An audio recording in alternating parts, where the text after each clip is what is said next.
Beautiful night. Beautiful. Beautiful. Did you see that struggle tonight, Heat Nation? Did you see it? Marvelous, marvelous, beautiful struggle. That is what Coach Spo is talking about. There is beauty in the struggle. There is beauty in being outclassed. There is beauty in letting a team, second night of a back-to-back, without their best player, top scorer, and their head coach on maintenance program. There is beauty in letting a washed Bogdonović drop 30 on your ass, and Zubac playing your two bigs like a pair of bongos. Beauty. So much. Oh, beautiful. Beautiful, beautiful struggle.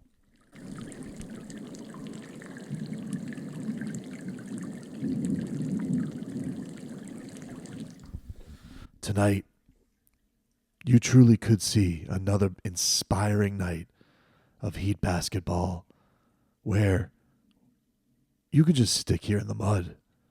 You could fold up shop, or you could forge ahead. And remember, one thing is true. This stress is good. Pain is good. If you don't believe in pain and you don't like stress, then you're not a Heat fan. There's nothing wrong with a little bit of stress in our lives.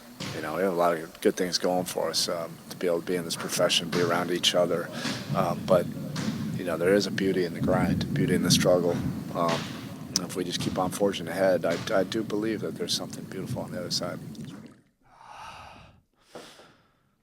Man, beautiful things on the other side. What could be on the other side? Ping pong balls, number one draft picks, just the end of misery. Beautiful things, Heat fans, are on the other side. Do not fret. This is all good. This makes you a good fan. You sit there every night and you think to yourself, oh, I want to see my team win. No. That would be like any fan. But you're a Heat fan. You sit there and you enjoy the beauty. You enjoy the struggle because there is beauty in that. And that beauty will lead us to something even more beautiful on the other side. This is not cult behavior at all. This is not crazy things that make you take a drink that make you pass out in a barn. This is simply Heat basketball. Embrace the struggle. 6 games under 500. You are embracing it in a way Heat fans have not embraced the struggle in years. What did you want? Another playoff run? Pfft. Any Heat fan has been through that. You want to go to the finals? Pfft. You want to have Jimmy Butler on your team? What about a guy who wears his number, scores more points, but it means absolutely nothing? Dealing with that is being a fan, and that is beautiful. That, my friends, is Heat basketball. Play the rain.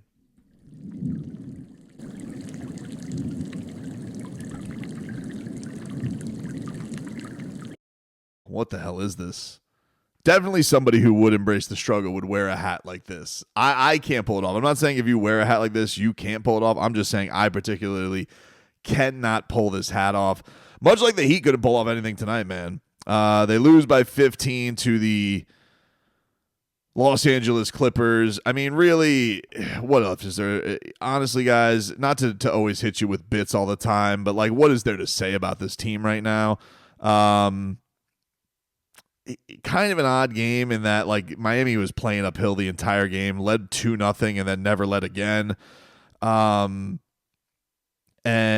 just a game tonight where you got absolutely throttled by an old enemy, Bogdonović. I saw Bogdonović out there. I was like, oh yeah, he's on the Clippers, and he kills the Heat, and he did again tonight to the tune of 30 points and 10 rebounds. You let Bogey put a double-double, a 30 and 10 double-double on your ass today. And just to let you know what his season has been, okay? This is not your Hawks Bogdonović, a really strong 6-man who was averaging like 17 points a couple of years ago. He's averaging 10 points a game, and he's shooting 37% from the field. And he looked like Luka friggin' Doncic tonight. Killed Miami. Zubac. I mean, he destroyed Bam Adebayo and Kel'el Ware today. Bam and Kel'el today combined for 10 points. Bam, who had been cooking. What a no-show today. 2 of 7, 6 points. Did a little bit of everything else, but come on, man. Like that ain't what the team needs right now. Kel'el Ware today, you know, he's had a tough week. He's had a tough week, the rookie. Definitely regretting not cashing out on my Rookie of the Year bet. I should have cashed out. Beauty in the struggle. Got good offensive game today from Tyler Hero. Tyler was really good. Got cooking in the second half. I mean, Miami just, they couldn't get any stops. I mean, hell, the Clippers scored 60% today. And the Heat guru, he mentions it. You have a game today. No Kawhi Leonard, no Norman Powell. Ty Lue was out with back injury, and it just kind of felt like you were running uphill the entire game. It was an interesting game because the Heat stole the ball a lot. They had 14 steals. Bam had 5 steals today. But and they turned those possessions into points, but there really was just never a run of it for Miami. This was a game where it felt like, I'm getting hot in this hat. This was a game where Miami would get out there and, would have its runs and would bring it into within close. The game where it probably got the closest was you had a situation, I think Miami got it to 3 in the third quarter. But just it felt like anytime they got close, like Coffee starting hitting a bunch of threes or Harden was getting going. I mean, Harden was playing the Heat like a fill today. Finishes with 24 points, a near triple-double, 8 rebounds, 11 assists. Not a 9 of 13 from that drives Spo nuts. He absolutely hates Harden and his trickery. And that he tried challenging it at the end there. He had one of them to end the half with Haywood Highsmith going at him. So, all in all, just brutal. The only positive thing to really speak on tonight, and it was a really cool moment, but it's like these are the little victories that you have. Pelle Larsson in the second quarter of this game, he had one of the all-time hustle plays of the season where he forces a steal and he dives on the floor. He is diving for a loose ball. It gets to Duncan. It gets kicked back to the Clippers, stolen back out again from Pelle Larsson. He digs out the ball, gets it to Terry Rozier, who hits a 3. And it was just like the building was apparently jumping. I was not boots on the ground today. My plans were deterred. Kind of glad that I saved the trip, though. And it got to Miami within 2 in the first half. Just oozing Heat culture. And you feel for a guy like that because he really plays his ass off, but he's also a really good teammate in that always celebrating other people's success, almost over-celebrating their success. He freaks out on the sideline. So that's always a positive thing. In a game today where Miami lost by 15, he was a +5. I think he was the only player today who was a plus on the Heat. 10 points, 3 of 8. Probably should have been 4 of 8. He blew a layup, hit a couple of threes, but those 3 steals, he was a monster. And Ron Rothstein loved it. I'll play a little clip here from Ron from the pregame or the halftime show because he was gushing over Pelle Larsson. I like where we are right now, and I absolutely love LOVE. Every which way. Every which way. The play I'm going to show you, I don't care that we're down 5. Watch it It 100 doesn't matter. We're going to watch Pelle Larsson's play. This is a coach's dream. And then he breaks it all down on video. But I love Ron Rothstein. We're so lucky to have him. He is a gem to have on these broadcasts. And truly was a delight to hear how excited he was about Pelle Larsson and the game that he was having. Awesome. That to me was one of the highlights of the night. But it was few and far between. I mean, mostly from just an inability to stop anybody. Nobody other than Pelle really made that impact defensively when you have that team scoring at will the way they were, and especially with the firepower that they were missing today. You know, it's disappointing. But this is just where the Heat are at right now. They're sinking down the standings. They lose today. I believe the Hawks won, so Miami is now a half game in 9th place. Only 2 up on the Bulls.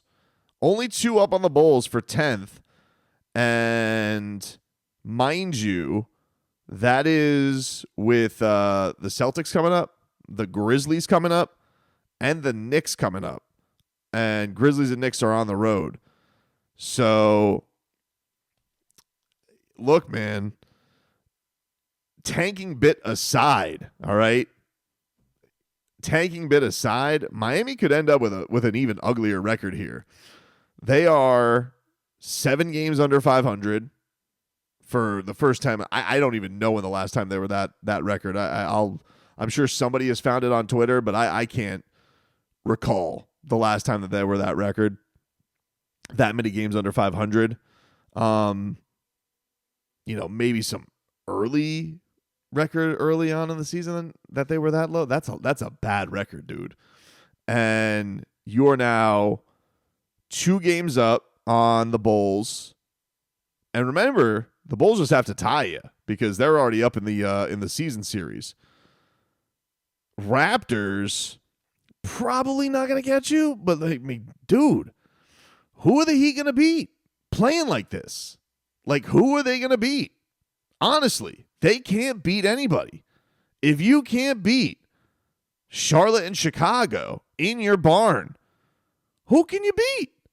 So, are they going to beat Boston? Just lost tonight to OKC. Boston's going to, you think Boston's not going to hammer them? Memphis, New York, Detroit, Houston, a little breather against the Hornets, but you just lost to them, and then you got Jimmy's return. I mean, dude, honestly, dude, the way the Heat are playing, those 7 games,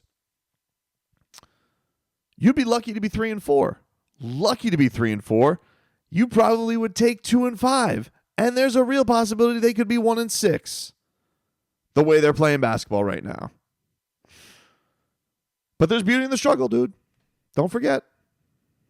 Something beautiful's happening on the other side. I don't know what the hell the coach is talking about, but that's what he says. That's what he says.